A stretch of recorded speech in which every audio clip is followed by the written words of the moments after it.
Assalamualaikum warahmatullahi wabarakatuh. Pada pertemuan kali ini kami dari kelompok 10 akan mempresentasikan pengendalian atas strategi yang terdiferensiasi pada kasus Texas Instruments dan Hewlett-Packard. Anggota kelompok 10 yang pertama adalah saya sendiri, Farisul Izal Faruqi dengan NIM 2018-431, Abdul Goni dengan NIM 2018-442, Vita Ayu dengan NIM 2018-458, dan Rizky Tobroni dengan NIM 2018-469. Pendahuluan. Terdapat banyak faktor yang mempengaruhi struktur organisasi dan proses pengendalian manajemen dalam suatu perusahaan. Faktor penting yang memengaruhi SPM diantaranya adalah ukuran, teknologi, saling ketergantungan, dan strategi. Perancang sistem pengendalian manajemen harus memperhatikan secara eksplisit konteks strategi di mana pengendalian diterapkan. Strategi yang dipilih oleh suatu perusahaan dapat disusun dengan perusahaan industri tunggal pada suatu ekstrem dan perusahaan diversifikasi yang tidak berhubungan pada ekstrem yang lain. Proses pengendalian manajemen berbeda sesuai dengan strategi perusahaan dalam dimensi ini. Korporasi terdiversifikasi mensegmentasi dirinya sendiri menjadi unit-unit bisnis dan biasanya menugaskan strategi yang berbeda pada masing-masing unit bisnis. Unit bisnis tersebut memiliki dua cara generik untuk bersaing dan mengembangkan suatu keunggulan kompetitif yang berkelanjutan, yaitu biaya yang rendah dan diferensiasi. Pada kasus ini, Texas Instruments dan Hewlett-Packard merupakan dua perusahaan besar yang bergerak dalam industri yang sama. Kedua perusahaan tersebut mengembangkan, memproduksi, dan menjual produk listrik dan elektronik yang berteknologi tinggi. Texas Instruments memiliki kelebihan dalam produk komponen yang cenderung memiliki harga yang relatif rendah, sedangkan Hewlett-Packard lebih menekankan pada teknologi tinggi. Meskipun Texas dan Hewlett bergerak pada industri yang sama, keduanya memiliki strategi yang berbeda antara satu dan lain. Texas lebih memilih untuk mencari keunggulan persaingan yang didasarkan pada pasar standar yang lebih besar dan posisi biaya rendah jangka panjang. Sedangkan Hewlett lebih mencari keunggulan persaingan dalam pasar yang lebih kecil, yang terseleksi, yang didasarkan pada produk dengan fitur tinggi, bernilai tinggi, dan unik. Kesuksesan kedua perusahaan tersebut didasarkan pada strategi yang dijalankan. Perbedaan strategi yang dijalankan tentunya akan menentukan perkembangan perusahaan tersebut di kemudian hari. Rumusan masalah. Yang pertama, apakah terdapat perbedaan strategi antara Texas Instruments dan Hewlett-Packard dalam menjalankan perusahaannya? Yang kedua, apakah perbedaan strategi tersebut mempengaruhi perkembangan Texas Instruments dan Hewlett-Packard? Tujuan. Yang pertama adalah mengetahui dan menjelaskan perbedaan strategi pada Texas Instruments dan Hewlett-Packard. Yang kedua, mengetahui dan menjelaskan apakah perbedaan tersebut mempengaruhi perkembangan Texas Instruments dan Hewlett-Packard. Strategi corporate. Terdapat logika untuk menghubungkan pengendalian dengan strategi didasarkan pada garis pemikiran berikut. Yang pertama, organisasi yang berbeda umumnya beroperasi dalam konteks strategi yang berbeda. Yang kedua, strategi yang berbeda memerlukan prioritas tugas, faktor kunci keberhasilan, keterampilan, perspektif, dan perilaku yang berbeda untuk pelaksanaan efektif. Yang ketiga, sistem pengendalian adalah pengukuran yang mempengaruhi perilaku dari orang-orang yang aktivitasnya sedang diukur. Yang keempat, keprihatinan yang selalu ada dalam merancang sistem pengendalian. Sebaliknya, apakah perilaku yang dipengaruhi oleh sistem tersebut tetap konsisten dengan strategi? Implikasi terhadap struktur organisasi. Ketika suatu perusahaan berpindah dari ujung industri tunggal ke ujung diversifikasi tidak berhubungan, otonomi dari manajer unit bisnis cenderung untuk meningkat karena terdapat dua alasan. Yang pertama, tidak seperti perusahaan industri tunggal, manajer senior dari perusahaan yang terdiversifikasi tidak berhubungan mungkin tidak memiliki pengetahuan dan keahlian untuk membuat keputusan strategis dan operasi untuk sekelompok unit bisnis yang berbeda. Dan yang kedua, hanya terdapat sedikit saling ketergantungan lintas unit bisnis dalam suatu konglomerat, sementara terdapat sejumlah besar saling ketergantungan lintas antar unit bisnis dalam perusahaan industri tunggal dan perusahaan terdiversifikasi yang berhubungan. Saling ketergantungan yang lebih besar membutuhkan lebih banyak intervensi oleh manajer puncak. Selanjutnya, implikasi terhadap pengendalian manajemen. Strategi perusahaan yang berbeda mengimplikasikan perbedaan-perbedaan berikut ini dalam konteks di mana sistem pengendalian perlu dirancang. Yang pertama, ketika perusahaan menjadi lebih terdiversifikasi, para manajer tingkat korporat mungkin tidak memiliki pengetahuan yang signifikan mengenai pengalaman dalam aktivitas dari berbagai unit bisnis. Jika demikian halnya, maka manajer tingkat korporat untuk perusahaan yang sangat terdiversifikasi tidak dapat mengharapkan untuk mengendalikan bisnis yang berbeda berdasarkan pengetahuan yang mendalam atas aktivitasnya.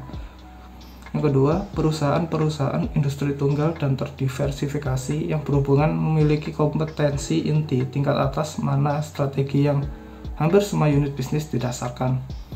Oleh karena itu, saluran-saluran komunikasi dan ahli kompetensi lintas unit adalah sangat penting pada perusahaan-perusahaan semacam ini. Strategi misi unit bisnis. Misi unit bisnis mempengaruhi ketidakpastian yang dihadapi oleh manajer umum. Sistem pengendalian manajemen dapat bervariasi secara sistematis. Dengan demikian, misi yang berbeda sering kali memerlukan sistem pengendalian yang berbeda. Misi dan ketidakpastian. Unit-unit yang membangun cenderung menghadapi ketidakpastian lingkungan yang lebih besar dibanding dengan unit-unit yang memanen.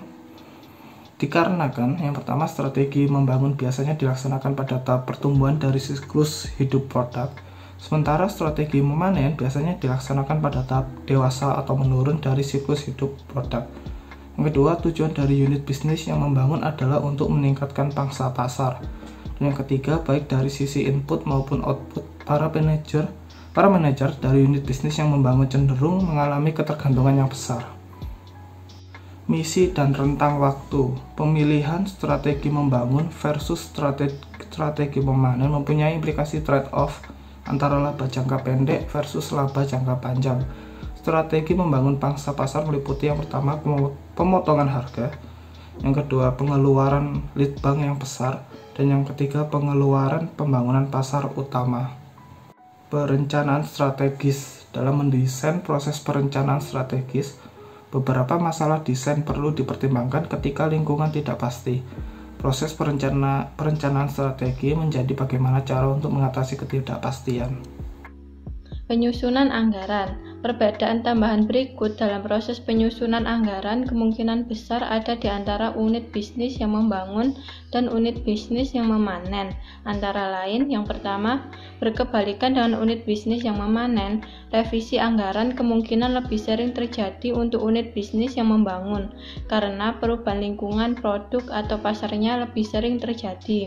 Yang kedua, manajer unit bisnis yang membangun mungkin mempunyai input dari pengaruh yang lebih besar dibandingkan dengan manajer unit bisnis yang memanen dalam memformulasikan anggaran. Sistem kompensasi intensif. Dalam merancang paket kompensasi intensif bagi manajer unit bisnis, pertanyaan-pertanyaan berikut ini perlu dijawab. Yang pertama, berapakah sebaiknya ukuran pembayaran bonus intensif relatif terhadap gaji pokok manajer umum? Haruskah pembayaran bonus intensif tersebut mempunyai batas atas? Yang kedua, ukuran-ukuran kinerja manakah yang sebaiknya digunakan ketika memutuskan penghargaan bonus intensif manajer umum? Jika beragam ukuran kinerja yang dipergunakan, bagaimana sebaiknya ukuran-ukuran tersebut diberi bobot? Yang ketiga, seberapa andalnya penilaian subjektif dalam memutuskan jumlah bonus?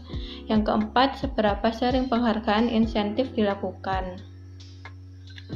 Keunggulan kompetitif. Pemilihan pendekatan diferensiasi umumnya meningkatkan ketidakpastian untuk bisnis yang berasal dari lingkungan dibandingkan jika dipilih pendekatan biaya rendah.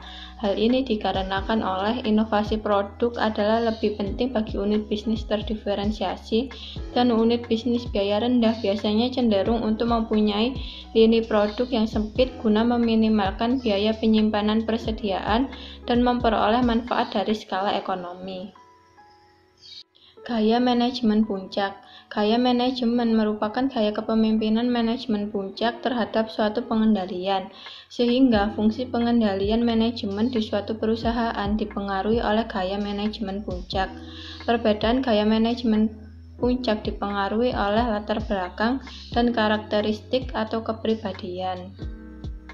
Implikasi gaya manajemen terhadap sistem pengendalian manajemen. Yang pertama, pengendalian personal versus impersonal. Manajer berbeda dalam hal seberapa pentingnya anggaran dan laporan-laporan, serta percakapan informal dan kontak formal personal lainnya.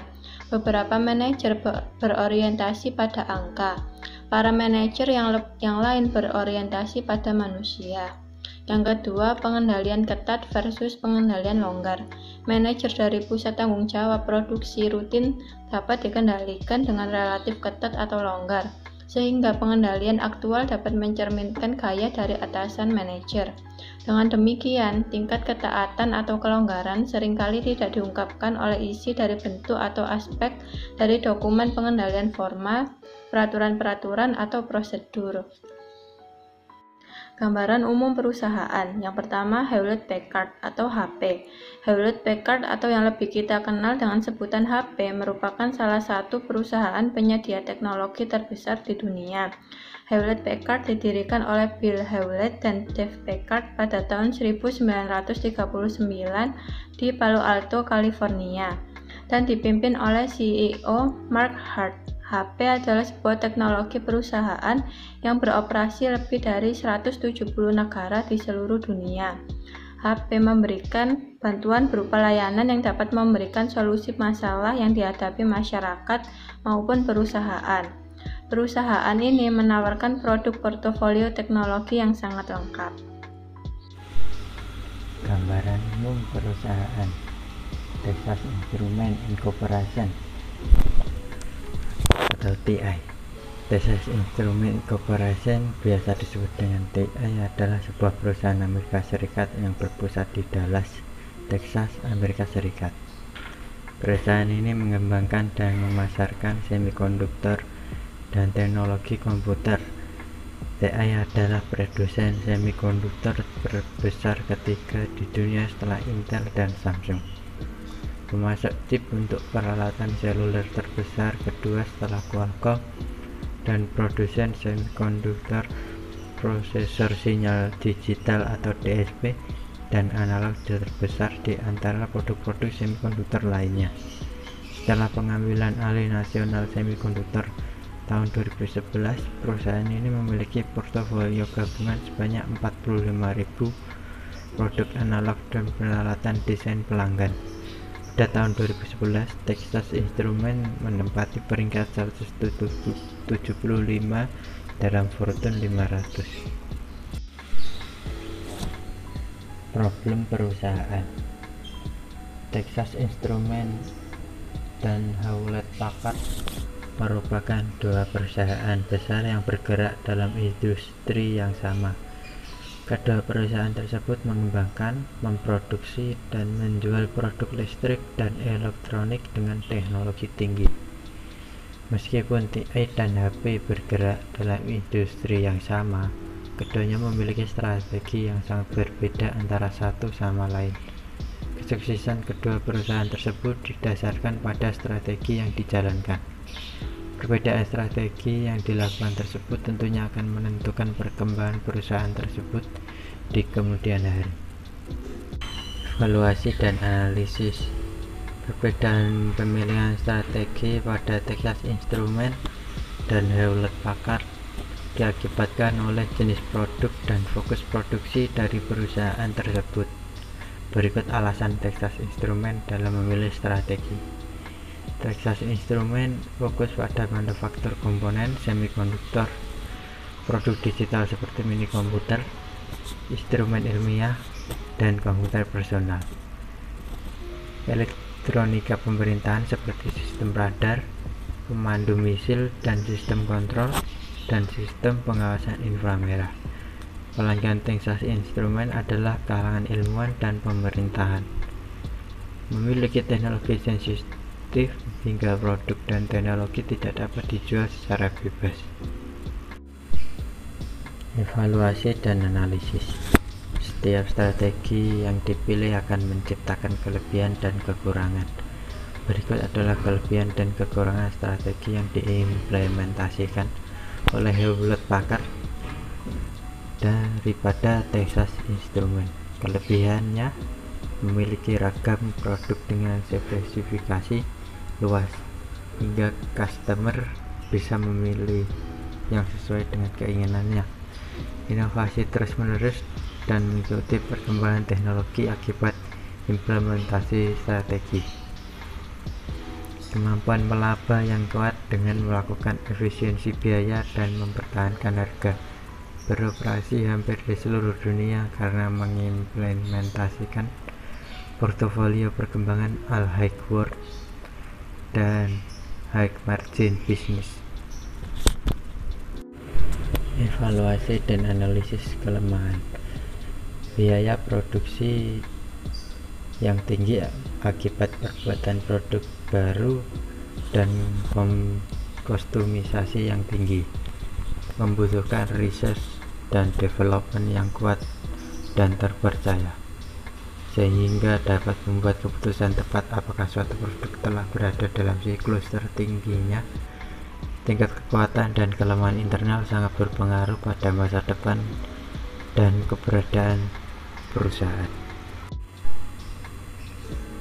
Rekomendasi dari kami kepada Texas Instruments adalah membuat standarisasi dalam menjaga mutu produk. Ini karena banyaknya volume produksi dan mengikuti cost driven market. Rekomendasi kepada Hewlett-Packard adalah menjaga pengendalian internal, terutama pada research and development pasar dan produk. Hal ini sangat penting karena pilihan strategi untuk berinovasi dan menciptakan pasar baru ketika produk mencapai titik tertinggi kedewasaan.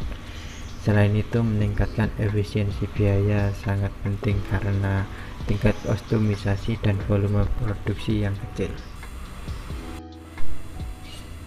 Kesimpulan, Hewlett-Packard atau yang lebih terkenal dengan sebutan HP merupakan salah satu perusahaan penyedia teknologi terbesar di dunia.